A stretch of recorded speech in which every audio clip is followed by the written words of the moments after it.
안녕하세요. 오늘은 63빌딩에 다녀왔습니다. 어릴 적에는 서울을 생각하면 63빌딩이 가장 먼저 떠오를 정도로 서울을 대표하는 랜드마크였는데요.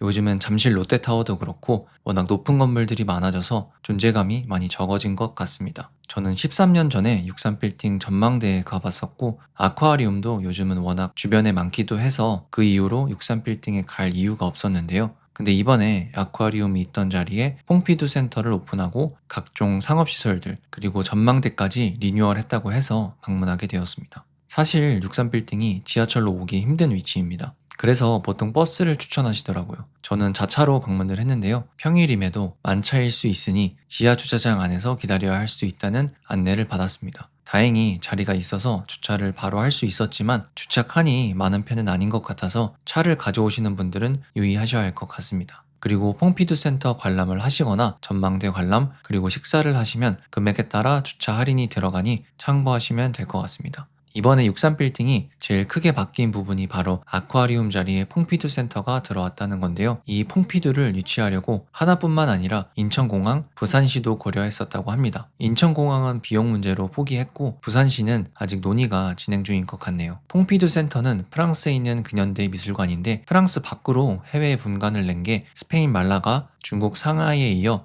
이번 한화가 세 번째라고 합니다. 그리고 한화가 퐁피두 센터에 매년 내는 로열티만 70억 원이라고 하는데요. 아무리 한화라도 로열티에만 70억 원이라는 금액이 작은 금액은 아닐 텐데요. 그만큼 63빌딩을 새롭게 리뉴얼하려는 한화의 의지가 확실히 느껴지는 것 같습니다. 일단 지하에는 퐁피두 센터와 함께 고메 스트릿, 웰컴 스트릿, 컬처 스트릿 이렇게 3개의 구역으로 다양한 테넌트들이 입점해 있습니다. 먼저 야외에서 들어오면 바로 마주하는 웰컴 스트릿인데요. 가장 먼저 아일랜드 빈티지 커피라는 곳인데 하와이 커피 브랜드더라고요. 저도 처음 보는 곳인데 분위기도 색다르고 커피랑 각종 브런치도 판매하고 있어서 한번 가볼 만한 곳 같습니다. 그리고 이어서 요즘 인기가 많은 파작 샌드위치 집도 운영 중입니다. 이제 이어서 컬처 스트리트인데요. 프랑스 디저트 브랜드로 유명한 피에르 에르메 파리 그리고 각종 인테리어 소품을 파는 로파 서울 다양한 디자인의 엽서를 판매하는 포셋, 인테리어 소품을 구경할 수 있는 루밍앤헤이, 한국 예술품, 골동품들을 취급하는 핸드투홈 서울 등이 있습니다. 아무래도 퐁피두 센터가 예술과 관련된 문화시설이다 보니 컬처 스트리트에는 예술과 관련된 소품들 그리고 인테리어 소품 매장들이 많이 있는 것 같습니다. 매장들 규모 자체는 작지만 그래도 다양한 매장들이 있어서 한 번에 구경하기는 좋았습니다. 그리고 퍼센트 아라비카 카페도 운영 중인데요. 항상 퍼센트 아라비카 카페는 좌석이 별로 없더라고요. 좌석이 없어서 테이크아웃으로 한 잔 먹었습니다. 맛있긴 하네요. 컬처 스트리트 끝쪽으로는 팝업존과 프레젠트 모먼트, 호호 등이 있으니 퐁피두 센터 관람 전에 한번 구경해 보시는 걸 추천드립니다. 이어서 고메 스트리트입니다. 한화가 갤러리아도 운영 중이기 때문에 F&B 테넌트 유치를 정말 잘했을 것 같은데요. 한식집부터 보면 신사동에서 유명한 비스트로 산호, 정갈한 한식 메뉴를 판매하는 남포, 평양냉면으로 유명한 서령이 있고 일식으로는 회전초밥집 스시츠카무, 라멘집 라멘야 시마, 샤브샤브집 고현, 그 외로는 태국 음식점 까폼 그리고 양식집 파르노가 운영 중입니다. 워낙 모든 매장들이 맛집들이라 고르기가 어려웠는데요. 저는 평양냉면을 좋아해서 서령에 가봤습니다. 서령을 63빌딩에 유치하려고 한화 측에서 정말 삼고초려했다고 들었는데 저도 들어보긴 정말 많이 들어봤지만 이번에 처음 먹어봤습니다. 만두와 평양냉면을 주문했고요. 평양냉면은 17,000원, 만두 한 접시는 12,000원입니다. 만두가 먼저 나와서 먹어봤는데요. 정말 달거나 짜거나 크게 튀는 맛 없는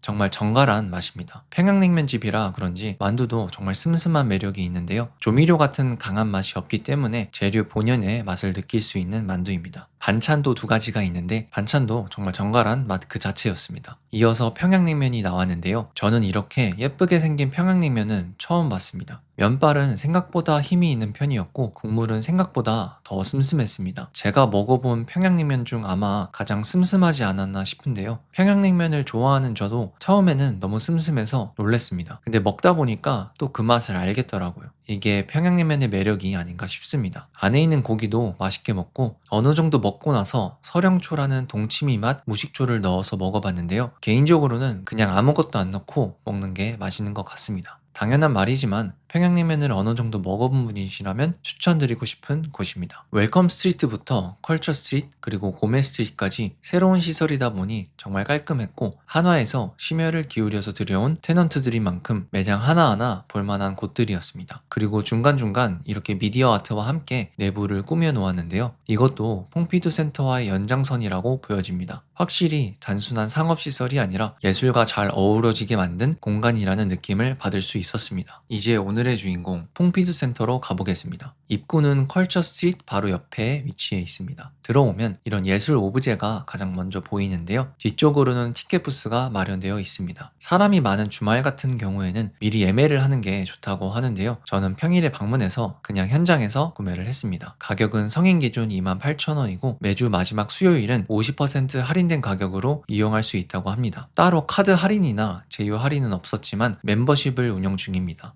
저는 따로 가입을 하지는 않을 것 같지만 멤버십 가격은 솔로 10만원, 듀오 15만원, 패밀리는 30만원인데요. 솔로 멤버십 기준 4번만 오더라도 본전은 뽑는 가격이라 나름 저렴한 편인 것 같습니다. 티켓 부스 옆에는 작게 락커들이 있는 공간이 있고 미술관 입구 옆쪽으로는 쉴 수 있는 라운지 공간이 크게 있습니다. 잠깐 밖에 나와서 퐁피두 센터 외관을 찍어 봤는데요. 뭔가 63 빌딩이랑 잘 어울리는 디자인인지는 모르겠지만 빛의 상자라는 컨셉으로 설계를 했다고 하네요. 건축물 자체 디자인은 정말 예쁜 것 같습니다. 티켓 QR코드로 입장을 하고 에스컬레이터를 타고 올라가면 가장 먼저 카페가 보입니다. 더 커피라는 카페인데요. 브라질에서 시작해서 일본 특유의 미니멀한 미학을 적용한 카페라고 합니다. 언뜻 보면 그냥 일본 카페처럼 보이긴 합니다. 밖으로는 63 빌딩, 남산 타워도 보여서 뷰는 좋은데 자리가 없어서 그냥 넘어갔습니다. 또 한 번 에스컬레이터를 타고 올라가면 1전시관이 나옵니다. 이번 전시는 큐비즘, 피카소 관련 전시였는데요. 평일임에도 사람들이 정말 많았습니다. 제가 예술에 일가견이 있는 사람은 아니라서 예술적 리뷰를 할 입장은 아니지만 해외에 가면 미술관 한두 개 정도는 가는 편인데요. 전시 내부 공간이랑 분위기가 정말 좋았습니다. 해외 미술관에 온 것 같은 느낌도 들더라고요. 제2 전시관까지 있고 3층 전시관도 있는데요. 규모가 엄청 크다고 할 정도는 아니지만 그래도 서울 도심에 위치한 미술관 치고 큰 규모인 것 같습니다. 당연히 한국어로 작품 설명도 정말 잘 되어 있고 QR코드로 더 자세히 알아볼 수 있었습니다. 그리고 이 전체 예술 주제랑 연계해서 한국 작가들의 작품도 같이 전시되어 있는데요. 코리아 포커스라는 특별 섹션입니다. 한국의 현대미술과 큐비즘을 다룬 전시인데 이게 한국 미술관이니까 가능한 전시가 아닐까 싶었습니다. 해외였으면 이런 주제로 한국 작품을 볼 일이 없었을 텐데 한국에 퐁피두 센터가 생겨서 볼 수 있는 정말 좋은 부분이라고 생각합니다. 관람을 마치고 나오면 기념품 샵도 운영 중인데요. 퐁피두 센터 관련 굿즈들과 소품들 그리고 아포테케 같은 제품들도 판매하고 있었습니다. 전시는 하루 안에 충분히 볼 수 있는 규모였고요. 예술에 관심이 조금이라도 있으시면 가보셔도 좋을 것 같습니다. 이어서 63 빌딩 전망대에 가봤습니다. 63 스카이 피크닉이라는 이름으로 운영 중인데요. 입구는 컬처 스트리트 바로 끝에 위치해 있습니다. 퐁피두 센터와 같이 보면 좋은 게 당일 퐁피두 관람 영수증이 있으면 30% 할인이 됩니다. 성인 기준 가격은 27,000원이고 할인받아서 18,900원에 이용했습니다. 사실 해외 전망대면 모르겠는데 국내 전망대는 한국인이면 한 번 가고 나면 굳이 또 갈 이유가 없다고 생각을 합니다. 근데 오랜만이기도 하고 전망대도 전면 리뉴얼에 63 빌딩 옥상도 민간인에게 전면 개방됐다고 해서 와봤습니다. 처음 들어왔을 때 마침 미디어 쇼를 하는 시간이었는데요. 블라인드를 내리고 천장과 바닥이 거울이라 그런지 볼만한 쇼였습니다. 전망대에서 가장 중요한 전망을 가리는 아이디어는 신기하네요. 쇼가 끝나면 블라인드가 열리는데요. 63 빌딩이 요즘치고 높은 빌딩이 아니라고 해도 전망은 여전히 좋았습니다. 서울 주요 스팟들은 다 보이고요. 날씨가 나쁘지 않아서 멀리까지 보이더라고요. 그리고 이어서 옥상으로 올라가 봤는데요. 따로 엘리베이터가 없고 계단으로 올라가야 합니다. 그리고 휴대폰 외 다른 가방이나 짐들은 사물함에 보관하고 올라가셔야 하고요. 다시 계단을 타고 올라오면 헬리콥터 표시가 있는 옥상이 보이는데요. 확실히 유리창이 없이 맨눈으로 전망을 보니까 더 선명하게 잘 보입니다. 솔직히 더운 거 빼면 전망은 여기서 보는 게 더 좋았습니다. 따로 사진을 찍을 수 있는 공간도 있고 한데 고소공포증이 있으시면 좀 힘드실 것 같습니다. 이렇게 좋은 공간이 개방돼서 좋긴 하네요. 이제 내려오시면 뉴욕 서밋 전망대와 똑같은 같이 꾸며놓은 공간이 나오는데요. 보기엔 정말 비슷합니다. 뉴욕 서밋도 제가 가봤는데 거기는 작은 공들을 직접 들고 사진을 찍는 재미가 있었는데 여기는 좀 무거운 공들만 많아서 살짝 다운그레이드 된 느낌이 있었습니다. 뭔가 예쁘긴 하지만 원조에 비해서는 아쉬운 느낌이 드는 공간이네요. 그리고 이어서 기념품 샵도 운영 중이고요. 한국인이라 그런지 딱히 살 건 없더라고요. 그리고 스타벅스가 운영되고 있었습니다. 아마 국내에서 가장 높은 스타벅스가 아닐까 싶은데 뷰가 좋긴 하네요.